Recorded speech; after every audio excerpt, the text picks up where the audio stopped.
के भगवान का भजन करेंगे वो है घर से दूर रहना। 22.5 घंटे संसार को दो, पर 1.5 घंटा तो उस परमात्मा को दो। 1.5 घंटे भजन का अलग अलग नियम है। सन्यासी को कितना भजन करना चाहिए, साधु को कितना भजन करना चाहिए, और संसारी को कितना भजन करना चाहिए। संसारी को जब बिल्कुल टाइम ना मिले तो 1.5 घंटे तो भजन करना ही चाहिए। भगवान को समय देना चाहिए। और ईमानदारी बात जा है भैया, तुम्हारे गुरु ने और गोविंद ने तुमसे क्या मांगा? पैसा नहीं मांगा है तुम्हारे गोविंद ने और गुरु ने। कितना पैसा है तुम लोगों के पास? कितना है? लक्ष्मी जिसके चरण दबाती हो वो तुम्हारे पैसे में रीझ जाएगा? बोलो। उसको तुम्हारी बुद्धि नहीं चाहिए। हनुमान जी जैसे जेके घरे चौकीदारी कर रहे हो, तुम कितने दिमाग वारे हुई हो जा तो बताओ।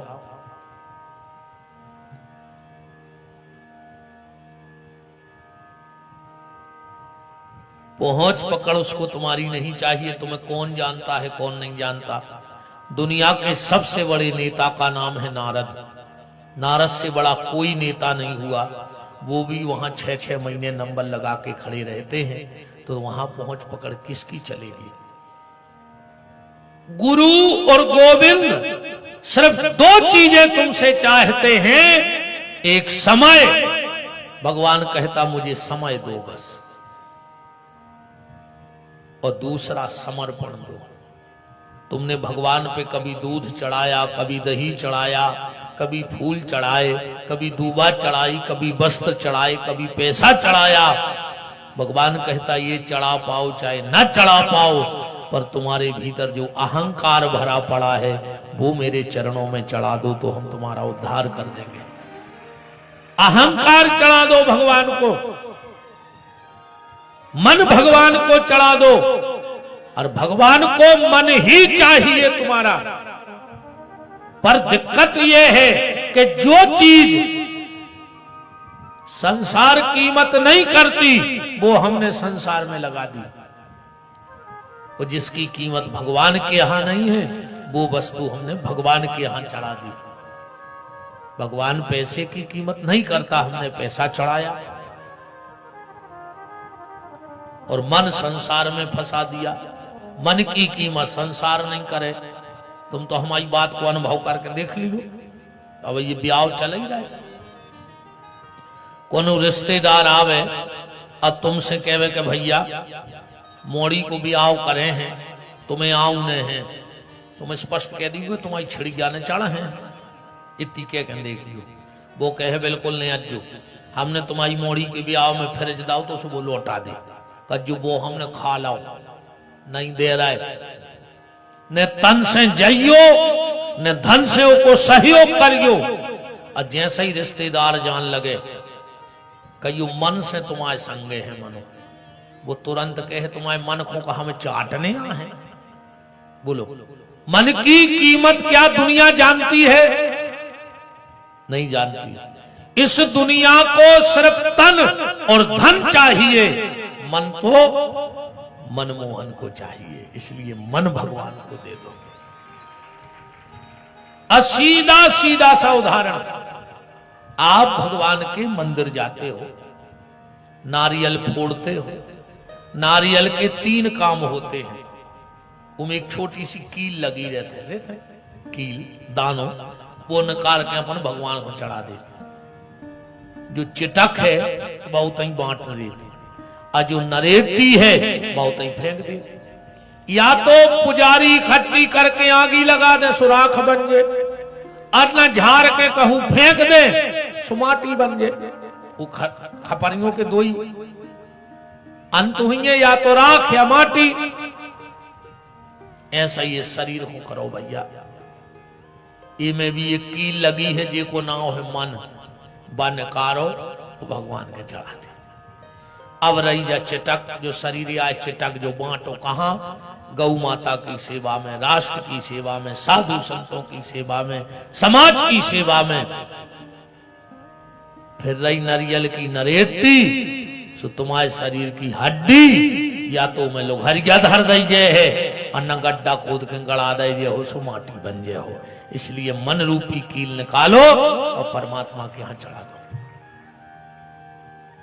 मन ही चाहे भगवान को, पहले मन ही, जैसे जी माता जी हरे पहले कुआ पे पानी भर भी जाती, अब तो सरकार ने कुआ बंद करा दे।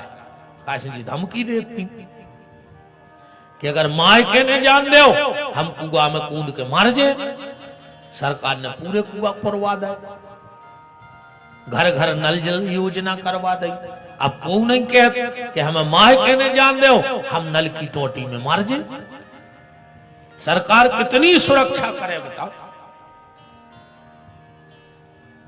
तो पहले जब माताएं कुएं पे जाती थी, एक गगरिया, दो गगरिया, तीन तीन गगरिया, हाथ धो ही लेचे, बगल बारी से बतिया भी रही, पर मन कहां है?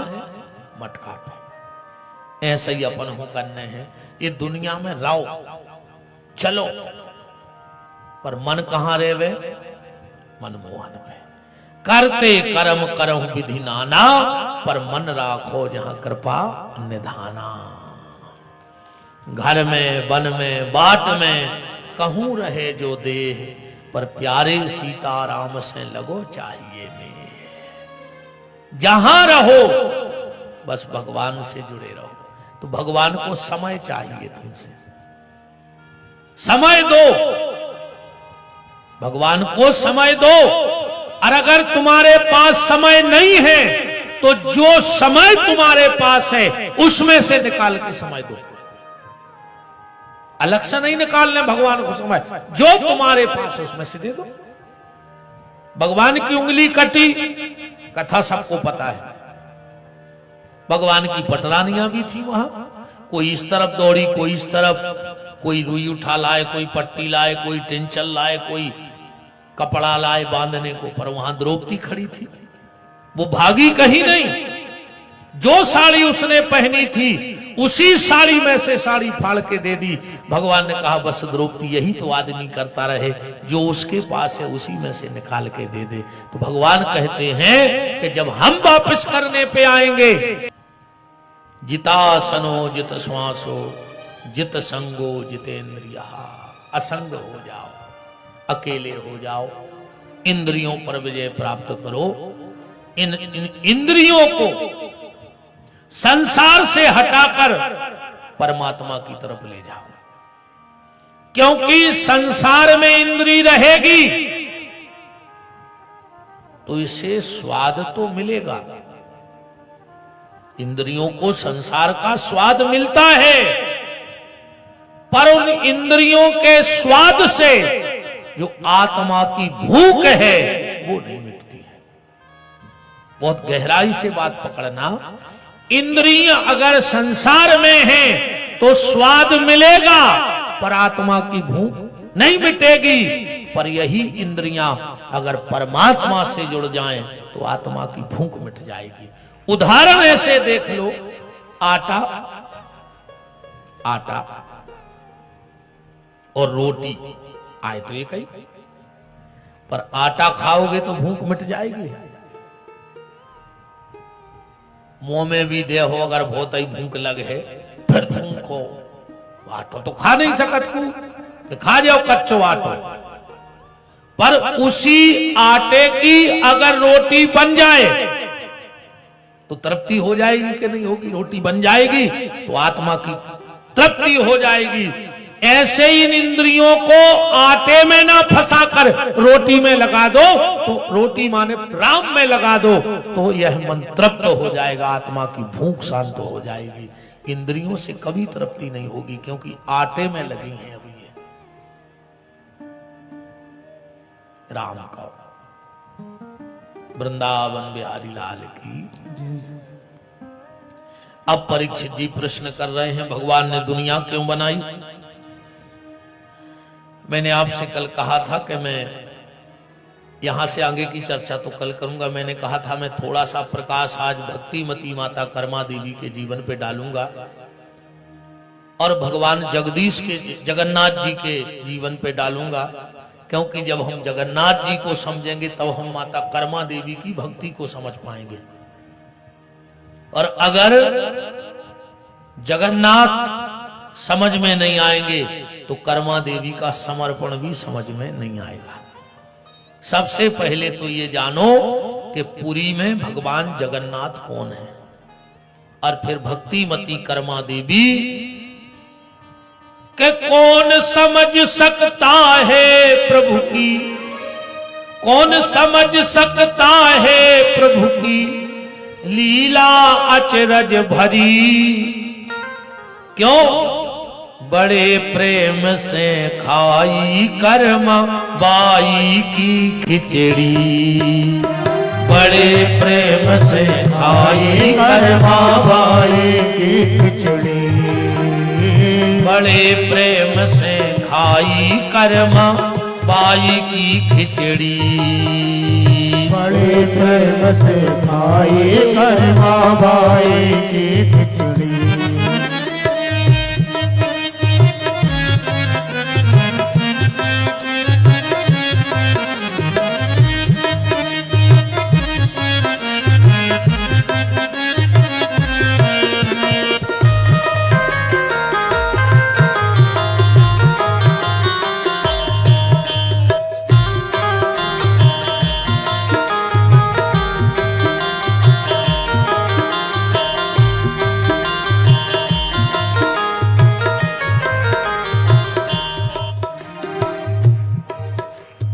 अति पवित्र तन तिलक छाप बड़े बड़े आचारी, बड़े बड़े आचार्य, बड़े बड़े आचार्य, बड़े बड़े पवित्र तन के तिलक छाप माला कंठी पहनने वाले। पर कर्मा देवी जी की भक्ति देखो, अति पवित्र तन तिलक छाप बड़े बड़े आचारी, बड़े बड़े आचारी, देखो बड़े बड़े आचारी। उत्तम कुल में जन्म कहावे पंडित और पुजारी, पंडित और पुजारी, देखो पंडित और पुजारी। इस गीत के एक एक शब्द को समझना तो तुम्हें कर्मा देवी का महत्व समझ में आ जाएगा। 56 भोग 3600 व्यंजन भरे स्वर्ण की थाली, भरे स्वर्ण की थाली, देखो भरे स्वर्ण की थाली। तुलसी दल और खंड सहित लगे भोग आचारी, लगे भोग आचारी, देखो लगे भोग आचारी। बड़े बड़े ज्ञानी ध्यानी भगवान को सोने की थाली में तुलसी दल डाल के भोग लगा रहे हैं। और कर्मा देवी कहते हैं जो दातोन करती थी ना, उसको उल्टा करके खिचड़ी चला देती थी। दातोन, एक बात और समझ लो, जो भी व्यक्ति दांत घिसो, ये शास्त्र कहता है, हमारी बात नहीं है, कभी भी इस उंगली से मंजन नहीं करना चाहिए। 7 पीढ़ी तक उस खानदान में दरिद्रता रहती है। इस उंगली से कभी भी दांत ना घिसे, ये उंगली। कर्मा देवी जब दातोन करती थी और खिचड़ी को दातोन उल्टी करके उसी से चला देती थी। इसीलिए जिसने भी इस गीत को लिखा, क्या सुंदर बात कह रहे हैं, बिना प्रेम सब सामग्री रह गई धरी धरी, क्योंकि उसमें प्रेम नहीं है। और भगवान बड़े प्रेम से खाई कर्मा बाई की खिचड़ी, बड़े प्रेम से खाई कर्मा बाई की खिचड़ी। कौन समझ सकता है प्रभु की, कौन समझ सकता है प्रभु की लीला अचरज भरी, लीला अचरज भरी। खाई कर्मा बाई की खिचड़ी। बड़े प्रेम से खाई कर्मा बाई की खिचड़ी।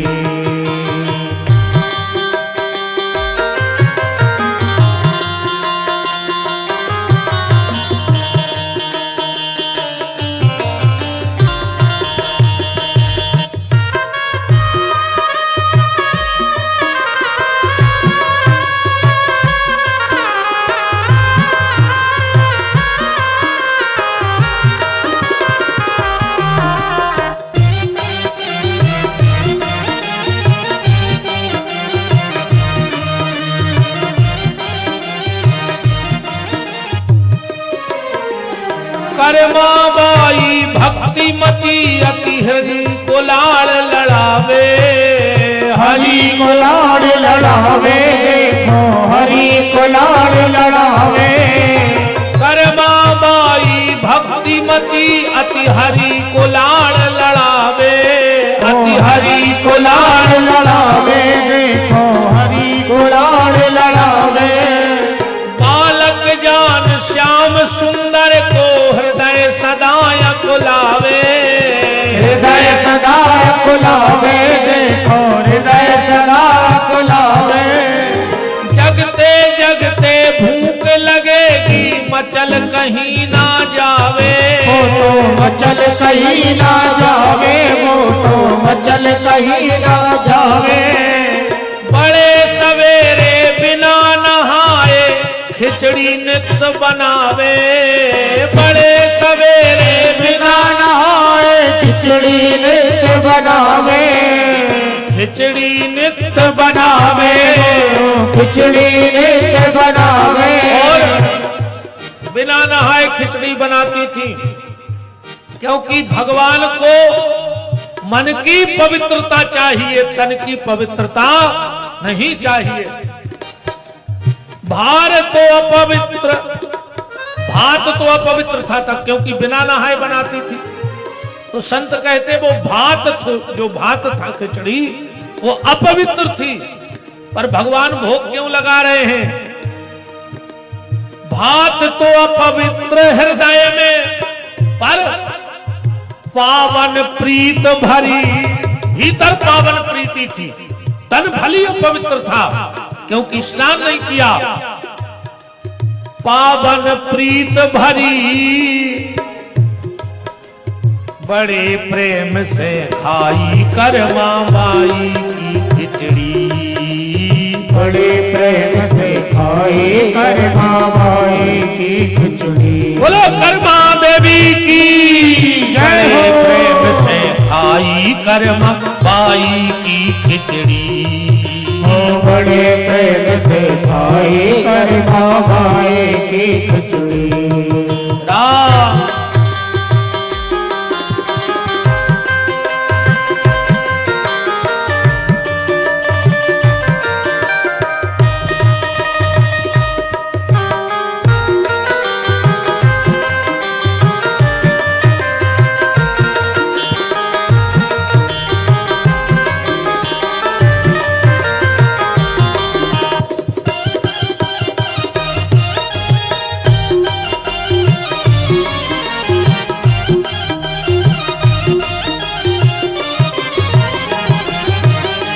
जगन्नाथ मंदिर में आके नवल बिहारी बाके। जगन्नाथ मंदिर में आके नवल बिहारी बाके। सबरी जो झूठे बेरों में केले के छिलके छाके। केले के छिलके छाके, केले के छिलके छाके। जितने भाव से ठाकुर जी ने सबरी के बेर खाए, जितने भाव से विदुरानी के केले के छिलके खाए, संत जन कहते हैं शिव ब्रह्मा नारद सनकादिक भेद न पावे जाके। भेद न पावे जाके, भेद न पावे जाके। खिचड़ी नित्य खिलावे उनको कर्मा गोद बिठा बिठा के, कर्मा गोद बिठा के, कर्मा गोद बिठा के। जो शिव सनकादिक नारद के ध्यान में नहीं आता, कर्मा हाथ पकड़ के गोदी में बिठा के खिचड़ी खिलाती थी। खिचड़ी नित्य खिलावे उनको कर्मा गोद बिठा के, कर्मा गोद बिठा के, कर्मा गोद बिठा के। धन भई है कर्मा बाई, धन भई है कर्मा बाई, और नर देही सफल करी, नर देही सफल करी। क्यों नरदेही सफल कैसे हो गई कर्मा देवी की? धन भई है कर्मा बाई, धन भई है कर्मा बाई, नरदेही सफल करी, नर देही सफल करी। बड़े प्रेम से खाई कर्म बाई की खिचड़ी, बड़े प्रेम से खाई कर्मा बाई की खिचड़ी। कौन समझ सकता है प्रभु की लीला आश्चर्य भरी, कौन समझ सकता है प्रभु की लीला भरी। बड़े प्रेम से खाई कर्मा बाई की खिचड़ी, बड़े प्रेम से खाई कर्मा बाई की खिचड़ी। बड़े प्रेम से खाई कर्मा बाई की खिचड़ी, बड़े प्रेम से खाई कर्मा बाई की खिचड़ी। बोलो भक्ति मती माता कर्मा देवी की जय हो। अब हम थोड़ा सा प्रवेश पहले जगन्नाथ जी को समझेंगे, फिर कर्मा की भक्ति समझ में आएगी। अच्छा, यहाँ साहू समाज से कितने लोग बैठे हैं? जरा हाथ उठाओ। कितने लोग? नीचे करो। आपको कर्मा जी का जन्मदिन पता है कब है? किस किस को पता है? तारीख कौन सी है? कौन सा महीना है? किसी को हो तो हाथ उठाओ। मैं बिल्कुल प्रमाण से बात करूंगा, मेरी व्यास गद्दी कभी बिना सीताराम। देखो लाइट जल गई, मेरी बात सत्य है। कौन सी तारीख है जन्मदिन की? कौन सा महीना है? आज इस चीज को समझ लो। अब बिल्कुल प्रमाणित बताऊंगा, सन बताऊंगा, सम्मत बताऊंगा, महीना बताऊंगा, तारीख बताऊंगा। इतना तो अभी सुन ही लो कि जिस महीने में हमारे ठाकुर जी आए थे ना, भादों के महीने में, भादों के महीने में ही माता कर्मा देवी का प्राकट्य है, क्योंकि श्याम सुंदर की लाडली मां है। मैंने कल कहा था ना कि जो सौभाग्य देवकी, कौशल्या, यशोदा को हजारों वर्ष की तपस्या और दूसरे जन्म में चौथेपन में प्राप्त हुआ, वो माता कर्मा देवी को महज 11-12 वर्ष की आयु में प्राप्त हो गया था। 12 वर्ष की आयु में। ज्यादा तो शरीर कर्मा देवी जी का रहा नहीं, हाँ ज्यादा आयु नहीं रही है। आज ये भी बताऊंगा कि कितने वर्ष की आयु में वो भगवत धाम को चली गई। पर इसके पहले जगन्नाथ जी को समझो। आज ये बात जरूर सुन लेना और अपने कैलेंडर में लिखना, बिल्कुल प्रमाणित बात कि तारीख कौन सी है, कौन सा महीना है, कौन सा सन था, कौन सा संवत था। क्योंकि बात हटके होनी चाहिए, तब तो आनंद आएगा कि नहीं आएगा। ये तो विश्व विदित है कि कर्मा देवी की खिचड़ी भगवान ने खाई, ये सारी दुनिया जानती है। पर मैं बिल्कुल प्रमाण से आपको, आज आप नोट करना इस बात को, अपने अपने घर में लिखना। अब अगली बार कोई कहे तो तुम तुरंत हाथ उठा देना, क्योंकि तुमने विपिन बिहारी की भागवत में आके कथा सुनी है। इसके बाद कहीं हाथ नीचे नहीं होने चाहिए। पहले हम थोड़ा जगन्नाथ जी को समझ लें, क्योंकि जब जगन्नाथ जी समझ में आएंगे कि जगन्नाथ जी कौन है, तब कर्मा देवी समझ में आएंगे। आएंगे कि नहीं आएंगे? तो थोड़ा सा प्रसंग को बदल के हम एक भाव के प्रसंग में चलते हैं कि जगन्नाथ जी कौन है। द्वारिका में देखो, जहां प्रेम होता है वहीं सब कुछ होता है। और जहां प्रेम नहीं है वहां कुछ नहीं है। पर आज दुनिया में प्रेम नहीं है, आज तो प्यार है ना। इसलिए तो लोग रोडों पे गा रहे हैं, जब प्यार किया तो डरना, मार जे हो जमानते न हुई है। ये मैंने पढ़ गयो कि जब प्यार किया तो डरना क्या, ये मैं बिल्कुल न पढ़ गयो। प्यार और प्रेम ये दो अलग अलग विषय हैं। प्यार में क्या फर्क अंतर है और प्रेम में? प्यार में कटार चलती है और खून की धार बहती है, उसको क्या कहते हैं? प्यार।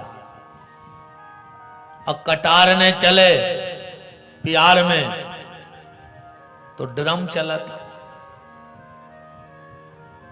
अब ड्रम को मौसम चला ही रहा है, अच्छों ने घर की ड्रम फेंक दे, बताओ रे उन्हें काट के भर दो घर बारी को, सिमट से छाप दो, नहीं छाप दो, है ना। प्यार में कटार चलती है और खून की धार बहती है, उसको प्यार कहते हैं। वो प्रेम क्या है? बोले प्रेम में हाथों में तुलसी की माला चलती है और आंखों में आंसू की धार बहती है, उसको प्रेम कहते हैं परमात्मा के। प्रेम प्रेम सबको कहें, प्रेम न जाने कोई, और जा मार्ग मालक मिले, प्रेम कहावे सोई। जिस रास्ते पे ईश्वर मिल जाए उसका नाम प्रेम है। प्रेम परिचय को पहचान बना देता है, प्रेम वीराने को गुलिस्तान बना देता है। आप बीती कहता हूं गैरों की नहीं, प्रेम इंसान को भगवान बना देता है। जो इंसान को भी भगवान बना दे वो प्रेम है, और जो इंसान को शैतान बना दे वो प्यार है। बस इतना फर्क है प्यार में और प्रेम में। घृणा का प्रेम से जब अलंकरण होगा, उस वक्त इस धरा पर स्वर्ग का अवतरण होगा। कहां ढूंढता है उसको? काबा में और काशी में। वो तो साईं खेड़े में मिलेगा जहां प्रेम का मिलन होगा। वो तो सत्संग में मिलता है। जहां प्रेम है वहीं सब कुछ है।